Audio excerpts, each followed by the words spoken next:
बरेच जण असतील की त्यांचं मतदान कार्ड आलेलं नसेल किंवा ते या क्षणाला तुम्हाला सापडत नसेल, तर हताश होऊ नका, कारण मतदार यादीमध्ये तुमचं नाव असल्यास तुम्ही देखील आपला मतदानाचा हक्क बजावू शकता आणि त्यासाठी तुम्हाला कोणता तरी एक पर्यायी पुरावा दाखवावा लागणार आहे। तर मतदान कार्ड ऐवजी कोणकोणते पुरावे तुम्ही मतदान केंद्रावर दाखवू शकता आणि तुमचा मतदानाचा हक्क बजावू शकता त्यावर आपण एक नजर यावेळेला टाकतोय। तर तुमच्याकडे साधारण आधार कार्ड असणं आवश्यक आहे। आधार कार्ड जर तुमच्याकडे नसेल तर पॅन कार्डही नसेल तर मात्र पासपोर्ट असणं आवश्यक आहे, किंवा मग तुमचं ड्रायव्हिंग लायसन्स किंवा मग आरोग्य विमा स्मार्ट कार्ड। मतदानासाठी आवश्यक असलेले पुरावे आपण यावेळेला पाहतोय।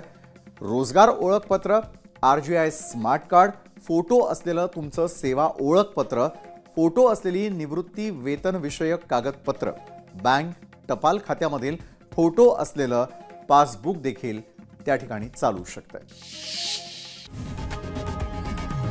लोकशाही मराठी ऐका, पहा, जागरूक रहा।